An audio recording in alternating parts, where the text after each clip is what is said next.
नमस्कार दोस्तों, स्वागत है आपका एक बार फिर से हमारे चैनल एसआर वीडियोस पे।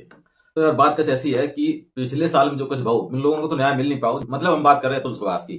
अतुल सुभाष के साथ जो कुछ भी हुआ उसको तो न्याय अभी तक मिल नहीं पाया और हमें पूरा पूरा विश्वास है कि मिलेगा भी नहीं। लास्टली उसने जो बोला था ना लास्ट में कि अगर मुझे न्याय न मिले तो मेरी अस्थियां किसी गटर में बहा देना। लास्टली वही होना है उसके साथ, क्योंकि हमारा सिस्टम इतना अच्छा है। ये जो करप्शन है ना, इसकी जड़ें जो है इतनी गहरी हैं, पाताल लोक तक जाती हैं। अतुल सुभाष के मामले में जब वो वीडियो वायरल हुआ था उस टाइम मतलब काफी लोगों ने अपना अग्रेशन जाहिर किया था और उसमें जो वहां की जज थी रीता कौशिक, उसका भी नाम काफी ज्यादा हाईलाइट किया गया था। लेकिन फाइनली हुआ क्या? कुछ भी नहीं हुआ और ना ही कुछ होगा। तो अब बात कर लेते हैं एक नए केस की। छत्तीसगढ़ राज्य में एक पत्रकार थे जिनका नाम था मुकेश चंद्राकर। मुकेश चंद्राकर जो थे वो एक बस्तर जंक्शन नाम से यूट्यूब चैनल उन्होंने बना और वो जस्ट न्यूज रिपोर्टिंग करते थे। मतलब जैसे ये करते थे। अरे ये मनीष कश्यप जी, इनको तो जानते ही हो, बिहार के लाल थे। ये बिहार में रिपोर्टिंग करते थे और उसके बाद फिर कुछ ऐसा हुआ कि इनको इतना ज्यादा मतलब टॉर्चर किया गया, प्रताड़ित किया गया और फिर इन्होंने सरेंडर कर दिया। फाइनली इन्होंने इनका जो बचाव किया बीजेपी ने, तो इन्होंने फाइनली बीजेपी ज्वाइन कर ली और अब आराम से ये राजनीति की दुनिया में कूद चुके हैं। आप अपने मिशन में कामयाब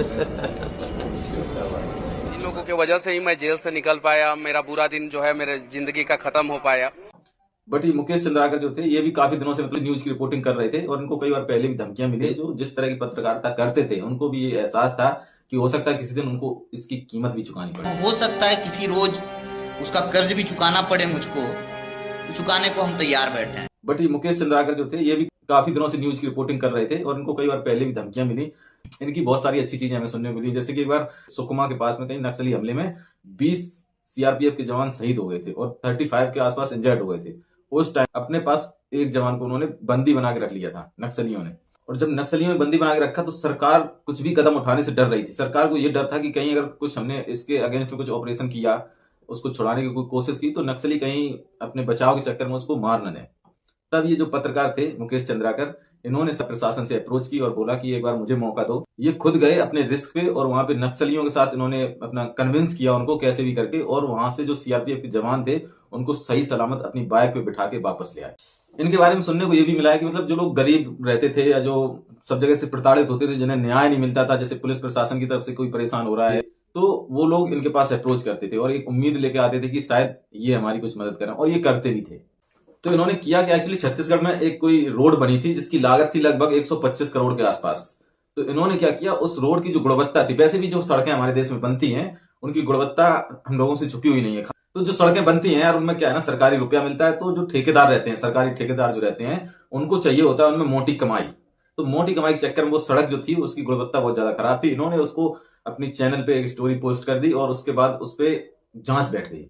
उसके बाद क्या हुआ, इनके पास कई सारी कॉलें आई, धमकियां दी गई। उसके बाद किसी ने इनको फोन करके बुलाया, जैसा कि लोग बुलाते रहते थे इनको, क्योंकि ये कई सारे लोगों की हेल्प करते रहते। तो उनको कुछ बहाना करके किसी भी तरीके से इनको बुलाया गया 1 तारीख की रात को। उसके बाद से गायब थे। उसके बाद इनको ढूंढा गया, काफी कोशिश की गई। चूंकि पत्रकारिता करते थे तो पत्रकार लोगों का काफी एक ग्रुप इसमें एक्टिव हो गया और उन लोगों ने मिलके इनको ट्रेस किया, इनके फोन को ट्रेस किया। तो पता चला कि इनकी लास्ट लोकेशन एक फार्म हाउस में। पत्रकार लोग और पुलिस प्रशासन जब वहां पे गए तो वहां कुछ मिला नहीं। उसके बाद उनको एक डाउट हुआ, एक सेप्टिक टैंक था जो लैट्रिन के लिए बनाया जाता ना, टैंक, वो टैंक था। उसके ऊपर एक नई मतलब आरसीसी डाली गई थी। कुछ लोगों को ऐसा लगा कि शायद इसके अंदर कुछ हो सकता है। तो लोगों ने बोला कि ऐसा लग रहा है जैसे इसके अंदर कुछ गड़बड़ है। तो फिर प्रशासन ने बोला जेसीबी मंगवाई गई, फिर उसको खोदा गया तो उसमें से जो मुकेश चंद्राकर थे उनकी डेड बॉडी बरामद हुई। और डेड बॉडी जो बरामद हुई है ना, उसमें ये बताया जा रहा है पोस्टमार्टम रिपोर्ट में कि माथे पे 3 इंच का लगभग एक घाव है, लंबा 3 इंच का घाव का मतलब समझते हो, शायद कुल्हाड़ी से वार किया गया होगा उनके सर पे। और बहुत सारे चॉपिंग के निशान है, जैसे कि पीठ में चाकू आकू मारने के और गला दबाने के, बहुत सारे मतलब बुरी तरह से नृशंस तरीके से हत्या करी गई उनकी। हालांकि छत्तीसगढ़ के मुख्यमंत्री जो उनका बयान आया है, उनका ट्वीट आया है, उन्होंने बोला है कि जो अपराधी उनको किसी कीमत पे बख्शा नहीं जाएगा। लेकिन एक सोचने की बात यह है कि हमारे देश में इतने नृशंस हत्याकांड करने में आदमी को बिल्कुल भी डर नहीं लगता, जरा सा भी ये नहीं लगता है कि अगर हम पकड़े गए तो हमारा क्या होगा, क्योंकि उनको ये पता है। और उन्होंने ऐसे कई सारे एग्जाम्पल देखे हुए हैं। उनको पता है कि मेरे पास इतना सारा पैसा है, अगर मैं पैसे का इस्तेमाल करूंगा मैं कुछ भी खरीद सकता हूं। पुलिस प्रशासन न्यायपालिका कुछ भी खरीद सकता हूं, ये उनको अच्छी तरह से पता है। इसलिए उनमें इतना कॉन्फिडेंस होता है कि मैं कुछ भी करूं, मेरा कुछ नहीं होना। कहीं ना कहीं उनके ऊपर हाथ भी रहता है राजनेताओं का। और ये ठेकेदार वही है, ये काफी मतलब फेमस है। ये कोरोना काल के टाइम पे 2021 में इसकी शादी हुई थी। जब सब में लॉकडाउन था तो ये अपनी बीवी को हेलीकॉप्टर पे बिठा के मतलब अपने घर पे लाया था। तो काफी फेमस हुआ था उस टाइम, ये चर्चा का विषय बना हुआ था। अब तुम समझ सकते हो, जो आदमी हेलीकॉप्टर अपनी बीवी घर पे लाए तो उसके पास कितना पैसा होगा। और वैसे भी यार, ठेकेदारी हुई और ये राजनीति हुई, इन सब में पैसे की कोई कमी थोड़ी ना है। तुम्हें क्या लगता है, देश में कोई अगर नेता बनने के लिए उत्सुक बैठा हुआ है, मरा जा रहा है, तो वो क्या जनता की सेवा करने के लिए मरा जा रहा है? बिल्कुल भी नहीं, ये बहुत बड़ी गलतफहमी है।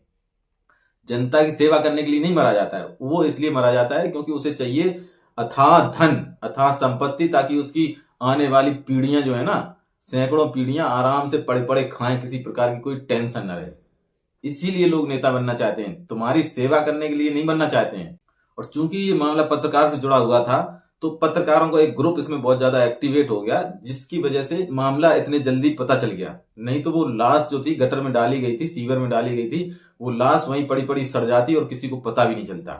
क्योंकि इसमें मामले में पत्रकार इन्वॉल्व थे और काफी एक्टिव थे, और पुलिस प्रशासन ने भी उनकी हेल्प करी। और हेल्प करने की कहीं ना कहीं वजह ये भी रहती है, एक्चुअली पुलिस प्रशासन को ये लगता है कि इन लोगों के साथ अगर कुछ अनजस्टिस हुआ तो ये हमें लपेटे में ले लेंगे, इसलिए कहीं ना कहीं ये मामला इतने जल्दी से सॉल्व हो गया। नहीं तो ये लाश उसी सेप्टिक टैंक में पड़ी पड़ी सड़ जाती और किसी को पता भी नहीं चलता। तो इस तरह की जो घटनाएं होती हैं वो कहीं ना कहीं दिल दहला देने वाली घटनाएं होती हैं। और हमें लगता है कि हमारे देश में जो कानून व्यवस्था है या जो न्याय व्यवस्था है, उसमें से हमारा जो भरोसा है वो कहीं ना कहीं उठ जाता है। हमें ये तो पता चलता है ये क्राइम हुआ है, जैसे अतुल सुभाष वाला केस है, हमें ये तो पता चला कि अगले आदमी ने सुसाइड कर ली और उसमें ये लोग दोषी हैं, लेकिन उसके बाद मामला रफा दफा हो जाता है। कभी ये पता नहीं चलता है कि इस आदमी ने ये क्राइम किया था इसलिए इसको ये सजा दी गई है। किसी को पता नहीं चलता कि उसको सजा क्या मिली। जैसे कि पुणे में एक केस हुआ था, एक लड़के ने अपने पोर्चे कार से एक पेयर को, कपल को, एक को रोन दिया था, दोनों को मार दिया था।